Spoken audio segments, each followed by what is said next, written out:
Hello everyone and welcome back to Let's Play Echo Knight. In the last part we finally met with our adversary William Rockwell in his final moments and reunited the entire Blue Stone after seeing Krea's unfortunate fate, and here we are near the engine room. Caution, do not lock the pistons while the boiler is on. The pressure will become extremely dangerous. Should such an event occur, the emergency lights will turn on in all sectors. This must be a map of the engine rooms. The locations of the valves and key are indicated. You're going to want to know where all of these things are. Because the engine room area of the Orpheus is by and large a circle, but with a dividing point on the far right side. You can only reach the bottom of the room we're in right now. Richard, come over here. Dad, aren't you the one who taught me not to interrupt? That's just rude. You can't access the room we're in right now from the south side, unless you come from the south side, so to speak. With that said, I have to admit, for some of the problems I have with this game in terms of like how it structures certain environments, which are very minor nitpicks, I love this final area.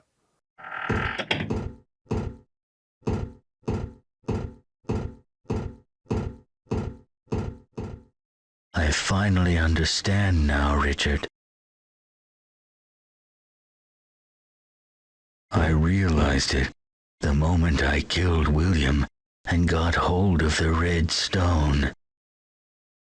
I had the strongest desire for this power all along. I will become one with this power. The blue stone, even it shall succumb to my powers in this darkness. There is no light here. Not even you or your blue stone will survive. There's a strong power emanating from the red stone. If only there was light here. Welcome to the final boss encounter. You mustn't leave this alone. Hurry. Bring light. Working on it. Now, the final boss, you didn't see him very clearly there, but our father fell unconscious and summoned the soul of the Redstone's final victim to haunt us. William's ghost is chasing us down, and like the king, he will actively chase you through walls. If he gets too close to you, he'll try to stab you. Thankfully, he's not instant kill, but he's constantly on your ass. And I have to admit, I like this chase sequence a lot because it's a chase sequence in a game like this that has things for you to do that's not just escape the opponent. Because I played plenty of horror games of any nature where the only objective during a boss fight is just to not get touched by it. A portion of one of the stories of Resident Evil 6 comes to mind. Yeah, bad example for a horror game, but you know what I mean. Now, we want to come through this door and come over here to get this valve because we need this in order to turn on the pistons here in this engine area.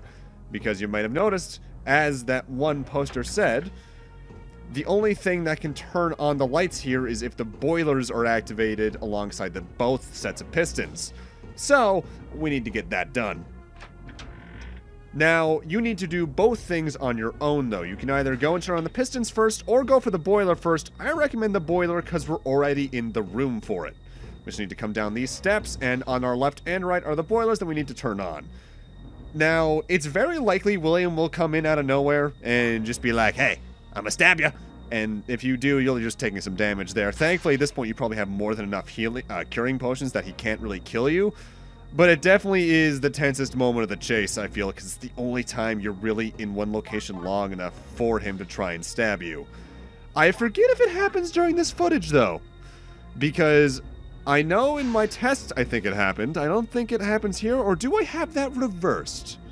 Oh, I have it reversed. Oh, yeah, actually, no, he hurts. That did half my health, I think, or was I at 75% health already? I don't remember. Again, getting hit in this game, outside of this final sequence, at least in my experience, I find very hard to do, because William's a bit of an odd ghost here, in that he's faster than any other ghost in the game, but he still moves at a snail's pace compared to your own movement. Like, yeah, there he is. Oh no, I've already evaded him. And once you get away from him, unless you get caught up on some geometry, he's not super likely to be able to catch up again. Yeah, again, he can technically take shortcuts you can't. Like, he's technically always moving at a direct angle for you, even if there's like 3 walls in the way, but you move faster than he does. This is like if Nemesis from Resident Evil 3 was an old man who had just bled out. I think is the best way to put it, in the most literal sense.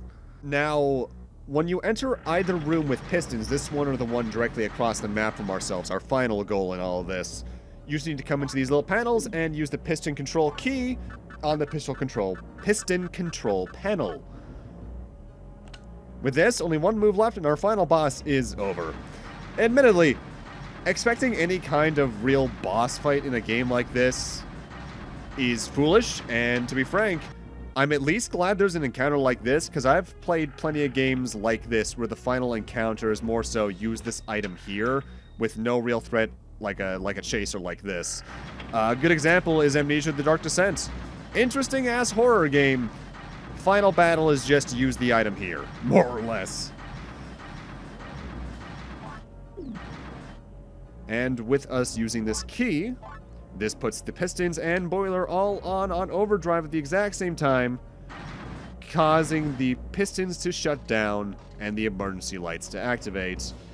Now the light has been brought to the engine room area, William's ghost can no longer chase us, and the power shield surrounding the red stone has been powered down. We can end this. Sorry, Dad. The stone's power's been alleviated. Use the blue stone on it, and you're good.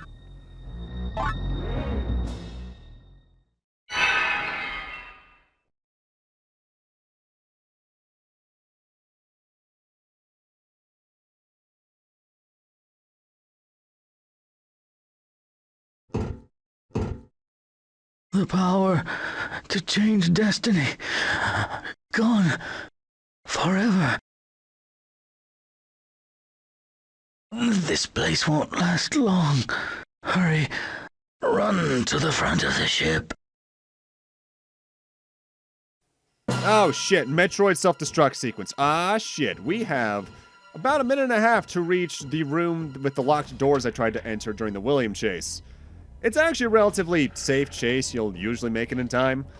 One thing I should note though, I recommend after you've beaten this game yourself if you're playing along, or if you're just watching, go back and watch the first part again after this, namely for the intro cutscene of the game, because there's a good amount of visual foreshadowing. Even the crystals, or the red and blue stone, kind of fusing together and shattering is in there in some regard. But it's during this ending sequence, this particular time limit, where depending on your actions throughout the game, you can choose which ending you want to view. I'm going to be showing off all 4, and in the footage we're watching right now, I'm going to show you the steps to get the best ending, which requires getting all 26 astral pieces.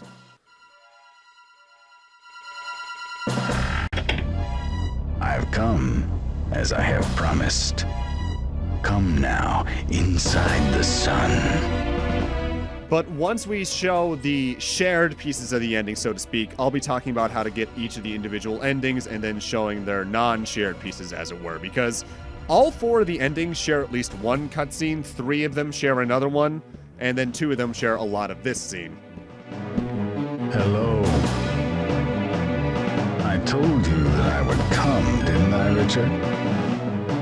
Behold, you stand before the most omnipotent power man has ever witnessed. The power to shape your fate to your desire with your very own hands. Here, take it with you. Having seen what this did to the Rockwells, let alone my own family that it damaged, hell no. Take that shit and shove it right up your ass. You don't need this? Strange. You are indeed a strange man. It is goodbye, then. I pray that you have a bright future ahead of you. Thank you? I guess. Oddly foreboding of you to say it like that, but yeah, I only have about 50 seconds left in my life anyways. Let's see if we can get out of here. Kreia. This ship's life is coming to an end. Come.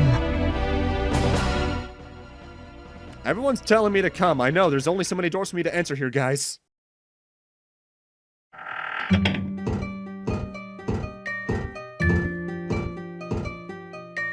This ship will disappear soon. You are not supposed to be here. Go home now. Everything is over.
And that serves as the branching point for all of the endings, depending on your actions during the escape sequence, whether or not you saw the mysterious man or not, whether or not you escaped at all. Your ending changes to one of 4, technically 5. The reason I say technically 5 is that there's one scene I haven't shown off yet, a game over. So let's start off with that. To get a game over, you just need to die against any of the various enemy ghosts, and here's a good close-up on good old Willoughby. Oh god, I'm dead. Oh no, I failed my task. What am I gonna do?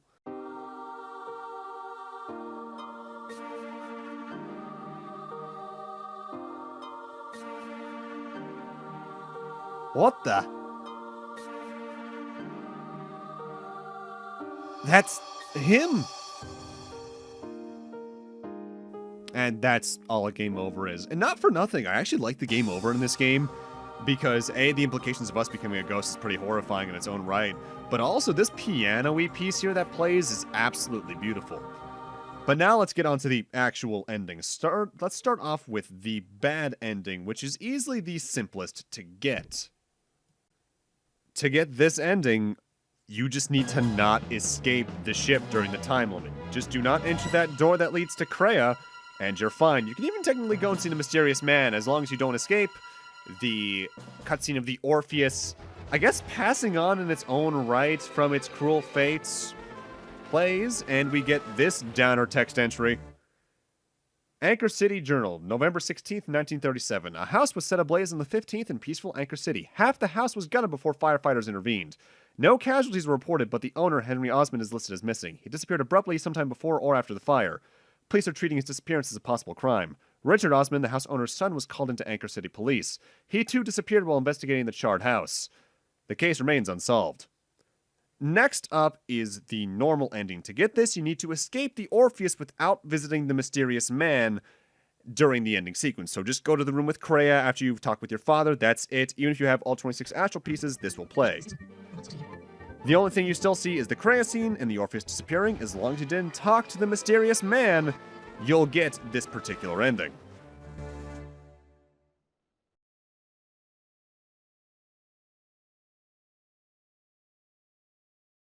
Hey. Hey. Wake up. Are you listening? It's getting late, and there's nothing here. Let's go. Ah. And something I do like about some of the endings in this game, you actively get to play as Richard still and walk around.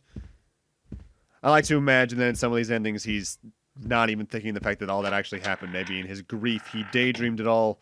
Which, if he did, that's one super damn detailed hallucination, ain't it?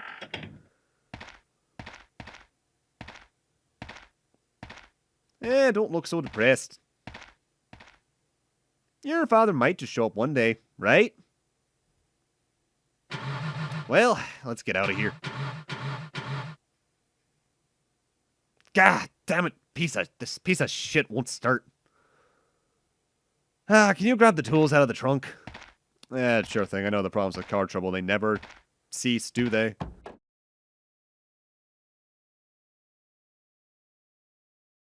Oh my. And from there, the credits play. Next up, let's talk about the evil ending. To do this, you need to do everything I did during the main LP. Get all 26 astral pieces, beat the game, escape the ship while visiting the mysterious man in the sunroom here at the very end. But the main difference is, instead of denying the redstone knife that he tries to give you, go against all the senses in your head as what it caused, and accept it.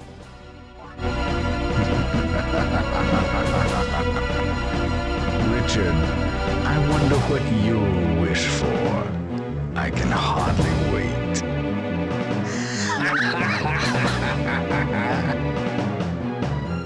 That laughter totally bodes well for my fate. With that, though, from there the ending plays out as normal. Kreia doesn't even react to the fact that you have another redstone knife in your possession, let alone if she ever even knows you have it. The main ending changes actually a little bit into the ending we just saw. We're still going to get that little dialogue with the policeman where he goes, Hey, wake up with my inconsistent semi-British, semi-Minnesota accent. Hey. Wake up. You listening? It's getting late, and there's nothing here. Let's go. Ugh. With that said, since this is an evil ending and we have a redstone knife, well, I think you can figure out what's about to happen. Well then, what the hell?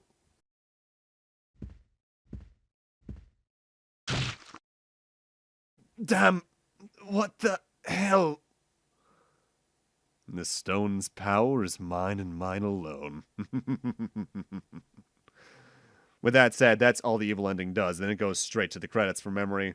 So now let's do the true ending. To get this, you need to do everything I did during the main LP. Get all 26 astral pieces, meet the mysterious man in the sunroom, and deny the knife before escaping the ship.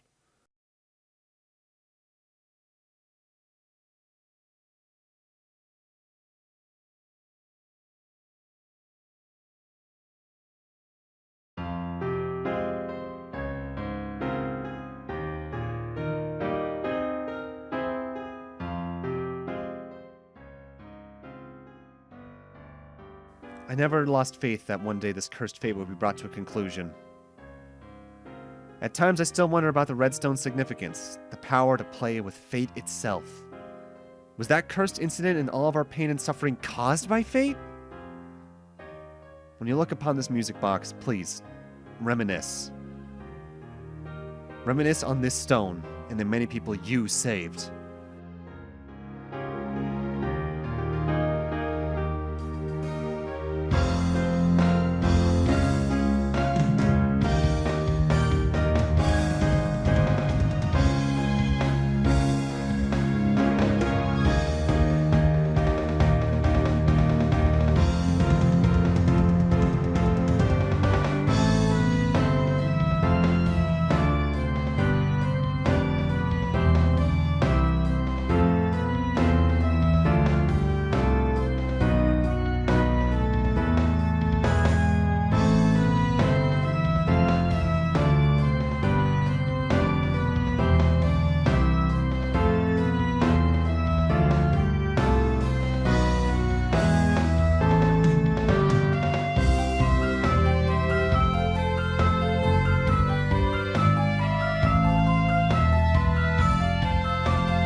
Okay, I forget if I mentioned it outright, but I do have 3 definitive favorite songs from the game. I think I already mentioned one of my favorites was the casino theme, but the true ending theme there and the credits themes are my other 2. I love these 2 songs. Such good piano. But that's Echo Knight. It's different, I think is the best way to put it. It's a very calm adventure with some legitimately good tension every here and there whenever there's an enemy ghost nearby. With that said, it's definitely a game that's better as a horror game on the first playthrough because you're wandering more, you're not sure of the puzzles. There's more enemy encounters due to the fact you might be rushing more against the controls or rushing more for light switches. On repeat playthroughs, this is something you play either for the soundtrack or because you love its atmosphere, and that's what I love about this game. Obviously, as I said back a few parts ago, when I first tried the game on emulator, on Emu Paradise, back in high school, it wasn't for me, I just wasn't into its pacing. But coming back to it all these years later, it is a really solid game. I really like it a lot. My only real personal gripe is I'm not the biggest fan of how the story is laid out with FromSoft games usually. I don't like the very piecemeal information that you're supposed to piece together and then fill in the holes yourself. If they're going to do that, I think the only times I've liked how they did it was Echo Knight 2 and Beyond, because I just feel those are better written games in general. With that said, I still really love this game's atmosphere. Despite being a horror game, there's almost something very warm and comforting about this game's atmosphere in some regards. With that said, it's a solid game. It's on the PlayStation Network for PS3, Vita, PSP, and Vita TV, as well as the PlayStation 1, but the PS1 version is expensive. And the game does a really odd thing I've noticed, where after we finish this little Echo Knight Finn ending screen, we're going to get rated on our playing skills, essentially. And I'm not exactly sure what stands for what, because it definitely relates you on the amount of time you've taken, the amount of things you've found, things like that. But it doesn't play into anything. I don't think getting a max score on anything nets you any bonus, because it rates you on your intelligence, which I think is how fast you solved puzzles on average. Physical, which I think is a mix of how much you got damaged and many steps you took. And secrets, which I think are how many hidden items you found. And I did not know I missed that many. I don't know where all of them are, clearly.